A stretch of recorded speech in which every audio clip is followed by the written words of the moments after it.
Now let's move on to a very interesting ethics conversation, giving voice to values, the how of values-driven leadership. I am delighted to invite Dr. Anita Shantaram, founder of Ethics India, a Legacies company, to a conversation with Prof.Mary Gentile, director and creator of Giving Voice to Values and professor of practice at University of Virginia Darden School of Business. Professor Gentile consults on management, education, and values-driven leadership. In her 10-year tenure at Harvard Business School, she developed and taught the school's first course on managing diversity and helped design and taught its first required module on ethical decision-making. Her articles have appeared in the Harvard Business Review, the CFO magazine, Risk Management, to name a few, and she has authored several books on ethics and diversity. Professor Gentile's expertise in providing advice and practical exercises for handling a broad range of ethical dilemmas is sure to be a treat for ethics professionals across the board. Over to you, Dr. Anita.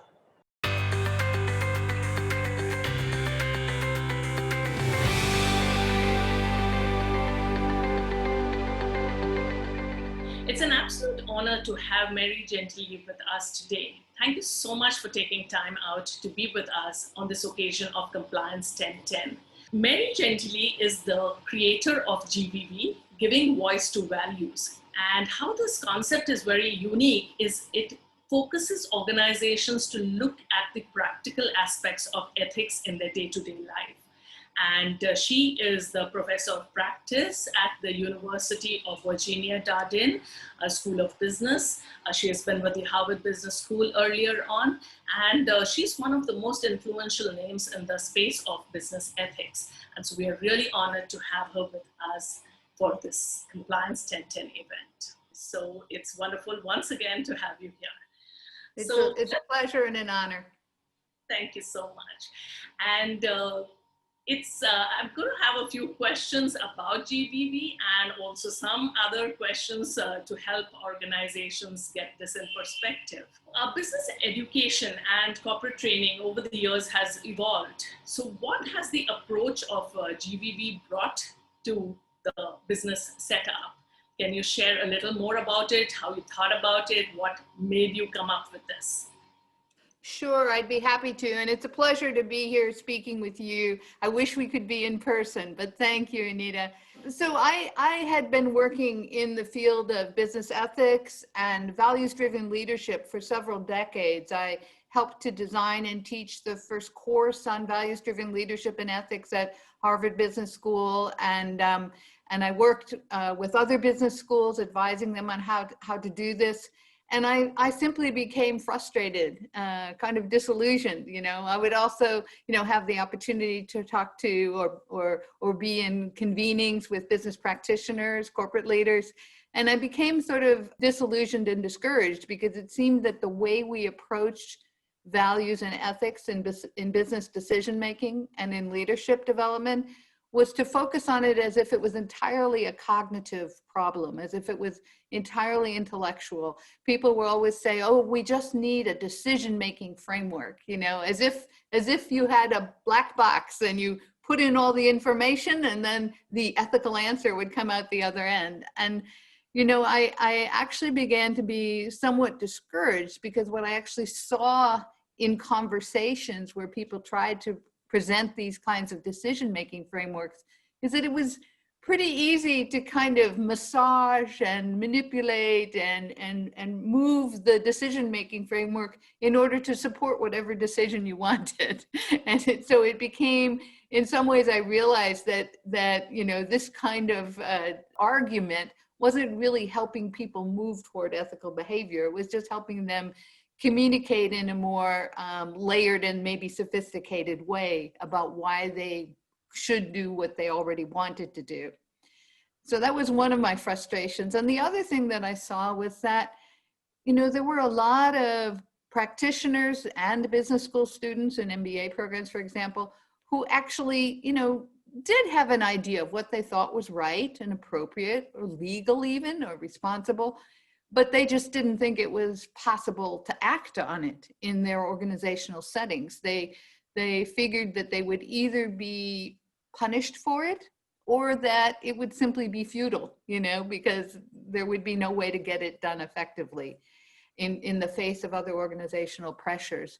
And so I realized that, even those folks who already knew what was right, they felt that the training we were doing was, I call it the preach and pretend model. We would preach about what was right, and then we'd pretend you could do it.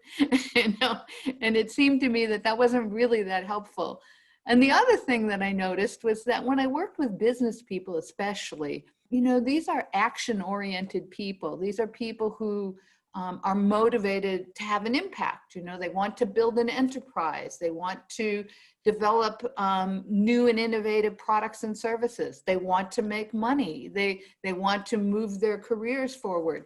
And so when we presented ethics as if it was entirely about constraints on action, it was entirely about what you shouldn't do, thou shalt not, it was not very empowering, and it was not very inspiring for these folks. And so for all those reasons, I was a little discouraged with the way we did this. I just didn't think it was helping. So, but around that time, this was maybe 10, 12 years ago, I also had a number of experiences in my own consulting and teaching, but I also started to see a lot of research that was suggesting that if you really want to have an impact on people's behavior, that rather than a cognitive approach, it was effective to have a behavioral approach.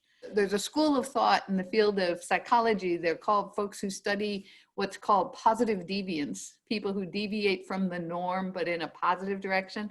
And they have a really nice phrase. It's their phrase, not mine. They say, if you want to have an impact on people's behavior, rather than asking them to think their way into a different way of acting, that it's more impactful to have them act their way into a different way of thinking. So they're talking about this in general, but I started thinking about, well, how does this approach to values and ethics? And so, I did a lot of work. I looked at research, I talked to people, I interviewed people, I gathered stories of times when people had, in fact, acted on their values effectively. And I decided we needed to create a different pedagogy, a different training methodology. And so we created what we call the Giving Voice to Values thought experiment, where we have a scenario, just like a traditional ethics class, but instead of it ending with what's the right thing to do, which often leads people to just justify what they think is possible, instead it ends with a protagonist, a main actor who's already decided what he or she thinks is ethical, right, responsible. And they ask the participants, whether they're managers or students, they ask them, so how could that person be successful? What would they need to say and do? What data would they need to gather? How would they sequence their interactions? What kind of action plan would they need to create? Do they need to develop a set of allies? Do they need to reframe the challenge in a way that will make it more feasible, more attractive to the people they need to influence, and so on? And so we actually engage people in the action, in the rehearsal, in the practice, in the pre-scripting. And the idea is that they're building a kind of moral muscle memory, just like an athlete who practices things. They're building a natural response to be more comfortable, more skillful, and more likely to voice and act on their values. So that was the approach, and I developed, hundreds of pieces of material and exercises, and there's books and online modules, all kinds of resources. And we just started sharing it. And it's been remarkable. I mean, we started out thinking it was just for business education, but corporations started coming to us and building it into their own training. And that's been very gratifying. And we've also done work with the US military and with the healthcare, and we've done work with some legal education and some NGOs. We've done quite a bit of work in India. So I'll stop there and then see what thread you want to pull on, but I hope that gives you a bit of an idea. Absolutely. So it's like when you think that it's bad people doing wrong things, that's not where we are coming from. What you are emphasizing is that very often we know what's the right thing to do, but how do we actually go ahead and do it? It's very easy to know the right from the wrong, but actually to stick by it and speak up. So one is the speak up culture that we all talk of. So, even if it's not there, how do you create that so that individuals can speak up and emphasize that? So that's what you're emphasizing. I love that moral muscle part which you talk about. I wanted to elaborate a little bit more on that as compared to a physical muscle. What do you mean by the moral muscle? Yeah. Well, that actually grew out of a personal experience, that idea. When I first went to work at Harvard Business School, I decided to take a self-defense class. I had never in my life felt the need to take one, and until I went to work at Harvard Business School. But I looked around Boston, and there were a lot of these classes, and they all teach pretty much the same thing. They teach you physical moves, right? They teach you fist to bridge of nose and heel to instep, knee to groin, and you practice these moves in the air. And the idea is that then if anyone ever attacks me, I know what to do, right? But there was one class that was different. It was called model mugging. And it was a developmental model. So they would still teach you all those moves, which you would rehearse in the air. But then once you knew them, they'd bring in a gentleman in a padded suit, like the Michelin Man. And he would attack you, and you would get the chance to use these moves on him, full force, because he was protected. And they explained to us that this was based on this research on specific state muscle memory. It's a research from the field of kinesthetics, or the study of physical movement. And it's what athletes do. The tennis pro will practice her serve over and over before she goes to a tournament, so that when she's there under all that pressure and stress, her body will just naturally assume the proper form. And so one day I was in this class and I was laying on the floor looking at the ceiling because I had failed to protect myself. And I was thinking, I wonder if you could create a kind of moral muscle memory. I wonder if you could create a default behavior, a default to voice, but not just to speaking up, but actually to informed voice. One of the things I appreciate the emphasis on speak up culture, but one of the things that I quibble with a bit is that often it ends up getting framed as about reporting, when you see a misbehavior of some sort. And that's important, of course. But what giving voice to values is really about is being able to raise these issues before there actually is a transgression, getting people who they begin to see we're going down a path. We're thinking about making a decision that has problems. We're thinking about taking actions that will put us in a position where we'll be at even greater and greater risk, and the stakes will get higher and higher. And then at that point, formal reporting or even external whistleblowing might become necessary. And we know those are costly actions.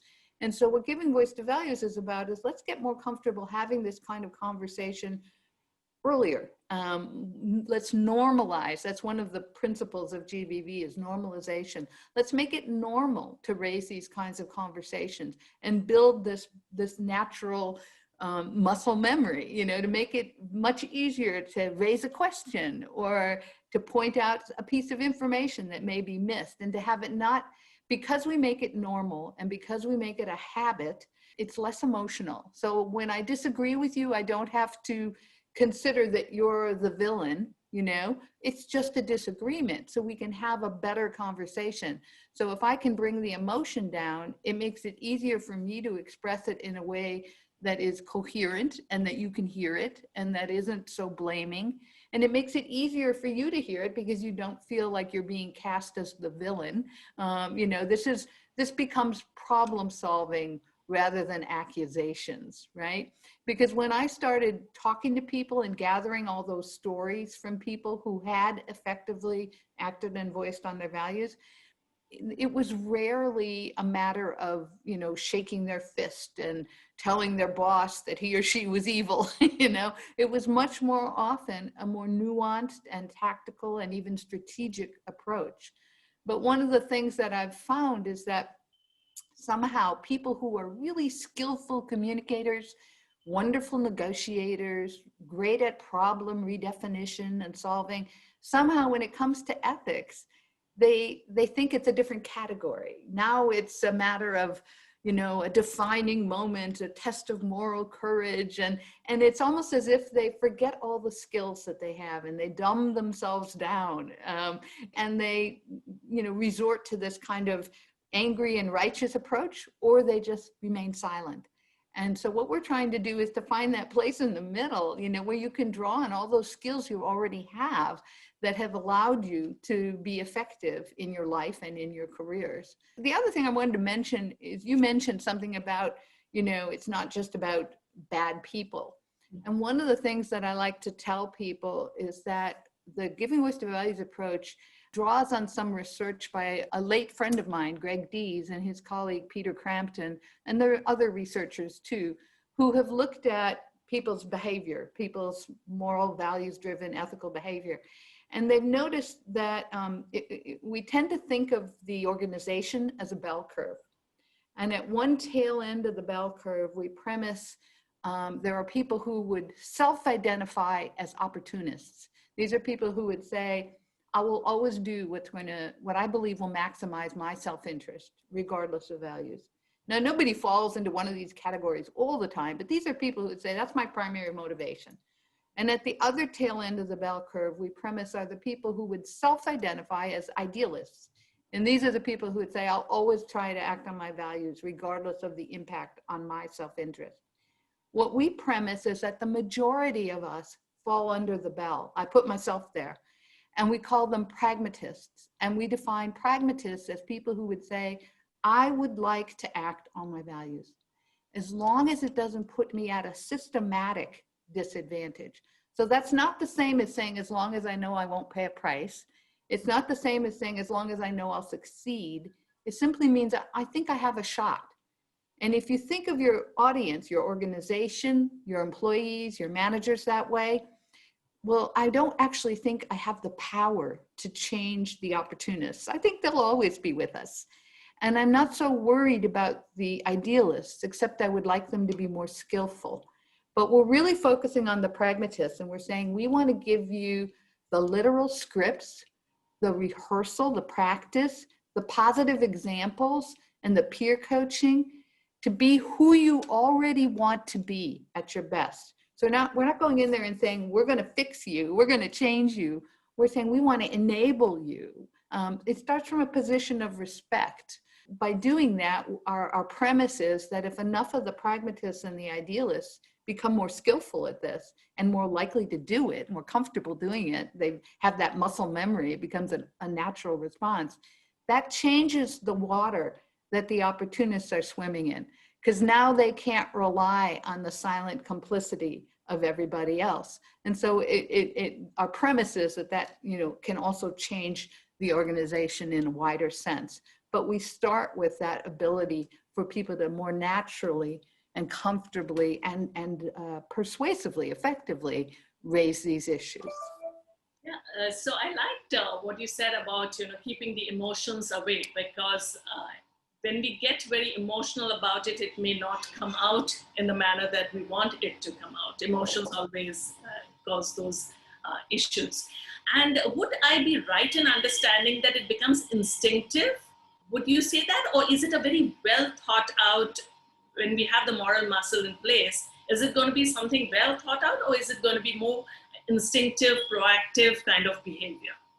So that's a great question, Anita. It's a little bit of both, in the sense that it becomes more instinctive to believe you have options and you actually have examples in your mind, you have ideas, you have scripts about how to respond. But you also have to think about the context you're in. So let me give you an example.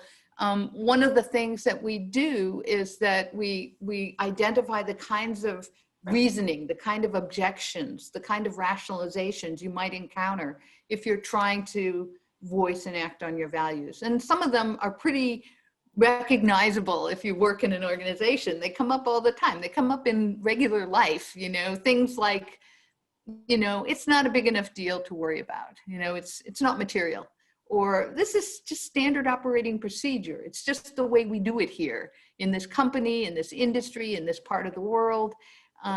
Or yeah, it might be wrong, but it's above my pay grade. It's not my responsibility. So those are the kinds of things we hear a lot. And they're powerful, but they're not bulletproof. And so by practicing and analyzing, unpacking them, looking at how people have responded to those in the past, that's the part you do in advance, right? So that now when I encounter that argument, I don't get flummoxed by it. I don't get, stopped by it. I've actually thought about ways to answer that. That part becomes instinctive and natural and almost automatic. But of course, you have to also look at the context. And so one of the other principles of GVV is that there's not one way to respond to these things, that you have to look at your own skills, your own communication style, the way that you are most effective, and then evaluate what's going to work in the context. So I'll give you an example. I remember talking to a woman once. She was a senior executive at a firm, and there was a meeting at the end of the day, and the CEO of the firm was meeting with his top team, which included her, and he was proposing that they take an action that she felt was wrong, right? But he really wanted to do it, and pretty much everyone in the room was going, yeah, let's do it. And she was kind of an introvert, not somebody who was that comfortable confronting people, especially in the spur of the moment. She was much more comfortable as an analytic approach, doing a detailed data analysis and writing a thoughtful argument and putting it in writing. So she ended up not saying anything, and they took the decision to go ahead. And it was really troubling her. This was at the end of the day. So she did this. She thought about when had she ever seen her boss change his mind before. And she realized that what tended to influence him were stories that people would tell, stories of, heroism and, compelling emotional stories. And of course, that wasn't how she communicated best. She communicated best in writing and with data, etc. She made a phone call. It was after hours. It was back in the day when people would do phone calls rather than just email. And she sent a phone call to her boss, and she said, look, I know we made a decision in our meeting just now, but I have some information that I think it's important for you to consider before we go ahead. And I just need 5 minutes of your time tomorrow morning. So she left that message. Then she went home and she wrote the detailed data-driven analysis. That was how she was compelling. It played to her strengths. And then she went in the next morning with her memo, and she told her CEO a short, compelling story about why he should read her memo.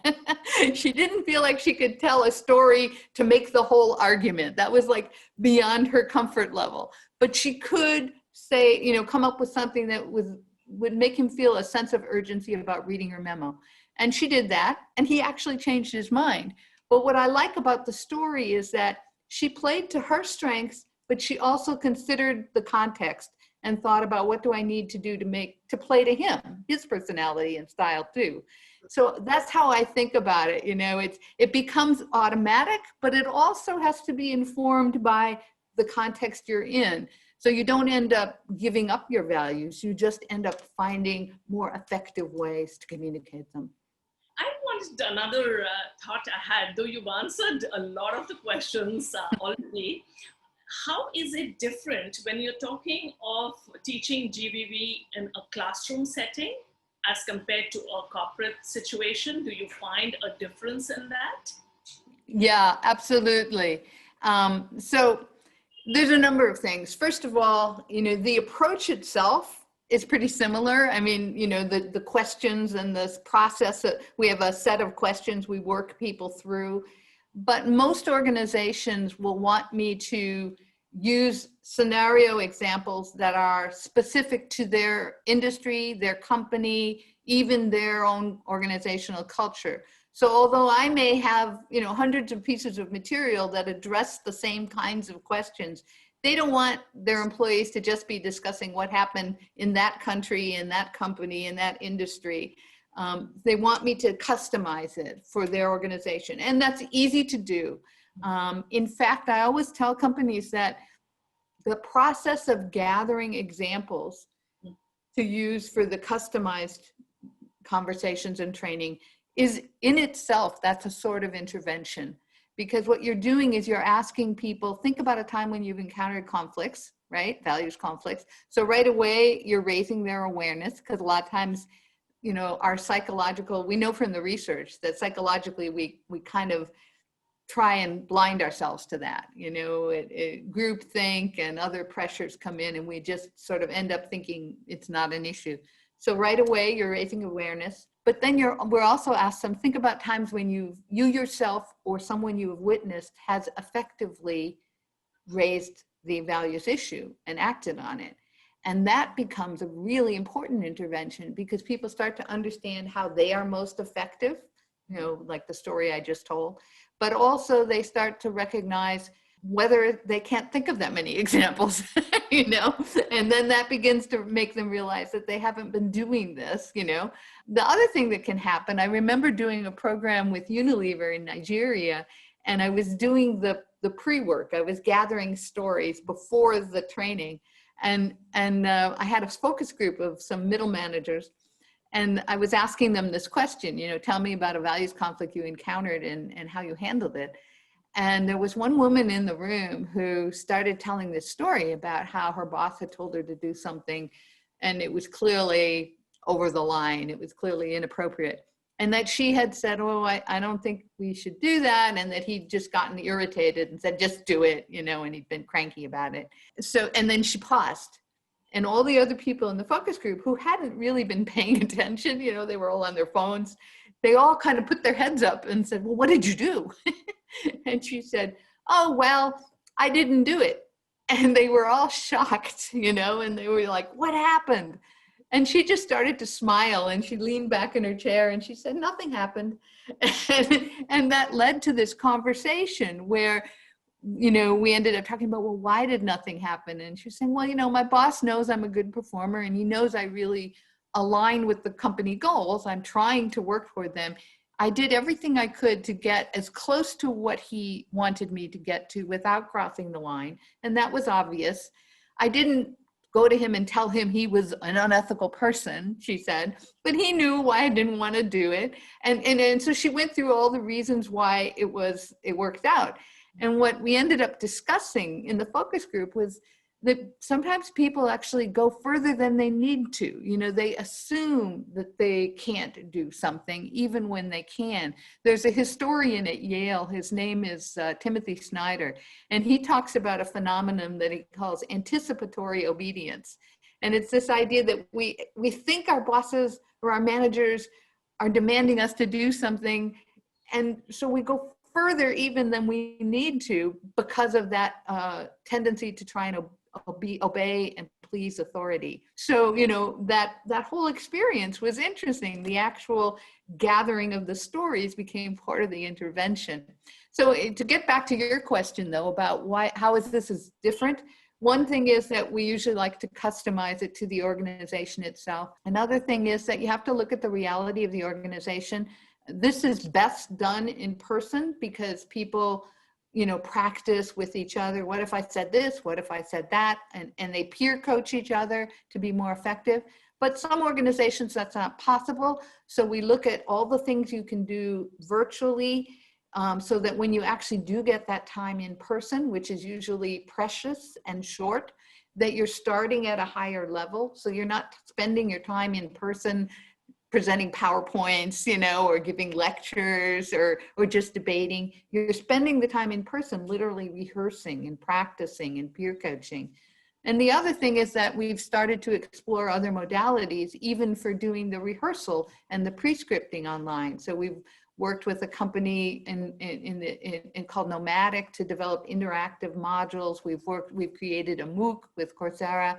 Right now, I'm actually working to pilot a program with a company called Immersion that would be avatar training, virtual reality training. And we're going to pilot that with an international bank next month.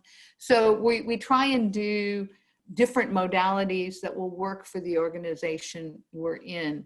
Quite often a company will say, well, come in and train our lower level employees or our middle employees. And, that's fine, but actually you want the senior level people to get better at this too. And a lot of times what the senior level people need to learn to do is how to listen when someone raises these issues and how to respond effectively. And you can use the same strategies and techniques around rehearsal and pre-scripting to get better at hearing it and responding to it. So we end up customizing to organizations. But the other thing is that it's not rocket science, you know, and so we have a lot of tools, and companies, you know, I could give you specific examples, but companies use it in many different ways to work with what their setting demands. I just love the concept of anticipatory obedience that you brought out. And if you look at culturally, India would have that to a high level. Yeah. In culture, we expect that our seniors or bosses tell us and we have to do it. We want to please, right? Yeah. So I think this point would reach out or resonate well in the Indian context, and would realize, I think the juniors need to realize that it's not necessarily we can. And also, you know, you can disobey in a way that doesn't feel confrontational. It doesn't feel like disobedience. You know, the way that woman in Nigeria disobeyed was not, you know, slapping her boss in the face. You know, it was clearly an effort to achieve his goal, but to do it in a way that felt ethical, legal, responsible. So that I continue with that question, that do you feel that there is a difference between the way ethics is looked at in the US and India? Have you some thoughts on that? Yeah, I do have some thoughts on that. You know, when I first created this approach, there were a lot of ethicists and business faculty and others in the US and in Western Europe who said to me, you know, Mary, this is interesting, this might work, but it's not going to work in, and then they would fill in the blank. It won't work in China, it won't work in India, it won't work in Africa or the Middle East or, you know, wherever. And, you know, I said to them, look, you might be right. You know, here I am, Mary Gentile from Boston. Maybe this won't work in those places, but I actually started to be invited to those places. In fact, India was one of the first places that showed the greatest interest. And I've done a lot of different things in India since then. But I didn't know how it would be received. And I thought, well, at worst, I'll learn why it doesn't work, right? So, but I ended up going to all those places and I found a great appetite for it, especially in India.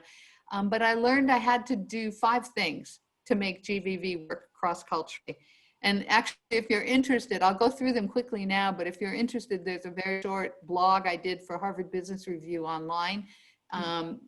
It's just called Talking About Ethics Across Cultures, where I identify these. So that's the first point, which has to do with acknowledging the reality of the context. The second thing you have to do is to recognize that I'm not coming to India or China or Europe to tell you what your values should be. I know that you have values, but I also know, given that context we just talked about, it may be difficult to act on them, and it may be difficult to act on them in a different way in Shillong or in Hyderabad than it is difficult to act in Boston. We have different pressures, different cultural norms and expectations. So it doesn't mean you don't have values, and it doesn't mean that you don't care about a lot of the same things that I care about. The research shows that there are a core set of values that are pretty much universal.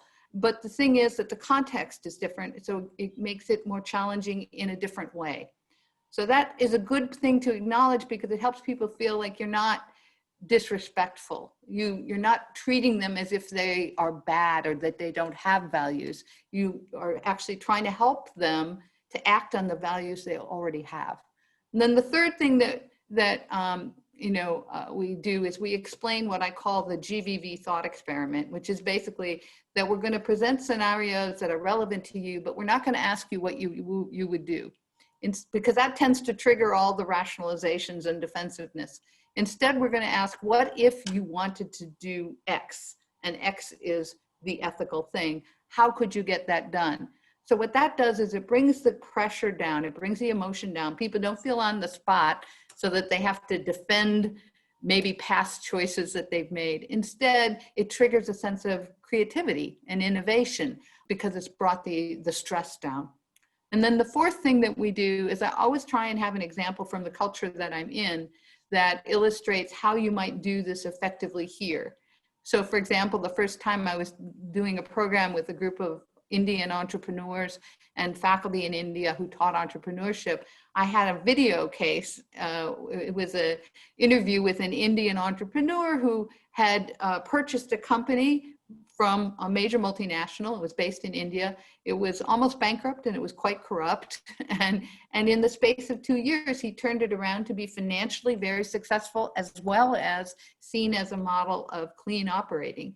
And so he shared some of the kinds of ethical challenges he encountered. And he concluded with the giving voice to values thought experiment. He wanted to do the right thing. How could he do it effectively? And then we had a video interview with him where he talked about how he did that. And by having these examples in the culture you're in, it does two things. It, first of all, appeals to a sense of pride. People think, oh, well, this can happen here. And then secondly, it triggers a sense of competition. Well, if he can do it, why can't I do it? And so it kind of stirs up the conversation. And the fifth and last thing I do is I always try and explain that the voice in giving voice to values is a metaphor. It doesn't necessarily mean going and speaking up to your boss and yelling at him or her and telling them they're evil. It may mean asking some questions. It might mean doing an analysis and writing a memo like the woman I described earlier. It might mean talking to someone who's going to talk to someone who has the ear of the decision maker. It might mean creating a set of allies that it's not just you alone, but you're actually building more of an appetite for change. So it can be done in many different ways that play to both the cultural reality you're in and your own personal style. And I find when I use those 5 things, it works in many different cultural settings, But the key thing, as I said before, is you have to appeal to respect, but to do it without saying, and therefore you can't act on your values. I think sometimes people who take a cultural relativism approach are actually being disrespectful. They're kind of saying, oh, well, in this country, they don't value life, or they don't care about fairness. And I think that's really disrespectful, It's just they have a context which exerts different pressures. Thanks for sharing that. So we move towards the end. I know we can go on talking about this, but one final question: that how do you think organizations can elevate their ethics program? What are some of the key suggestions you can give so that organizations can actually put it in practice? Well, I really would encourage whoever is responsible for developing these kinds of programs to do a little reading about the GVV approach, because I think it's not that complicated, and people start to understand it. There's a lot of materials available, but they also can do it themselves. But what it means is that they have to be asking that different question. Instead of focusing on a debate about what's right, you focus on, okay, we want to achieve this. How can we get it done effectively? How can we be successful at it? And then giving people the opportunity to rehearse and practice. So one thing is changing the questions you ask in your training. But then the other thing is actually with leaders, whether they're middle managers or whether they're senior level managers, actually engaging them in thinking about how do they present challenges to their employees. Do they present it as, can we do this? Or do they present it as, how can we achieve our business goals and be ethical and operate in a way that's consistent with our corporate values, whatever the statement, the code of ethics. So in other words, the leaders themselves are inviting people to action plan and script and be creative in generating ethical options. And then finally, collect examples of people who have done this effectively in your organization and share them. Sometimes you can share them publicly, sometimes you have to disguise them, but share them so that people begin to believe that this is actually something that can happen and does happen here. And that becomes a very powerful motivator. It helps change the culture. Thank you, Mary Gentile, for sharing so many different insights and the practical application of GVV, giving voice to values. And the compliance professionals and the ethics professionals, I think, have got a good idea about how to build our moral muscle. And that is the way forward for each one of us, not just as individuals, but as organizations too. Thank you. And all the best for more GVV work happening. Thank you. Thank you.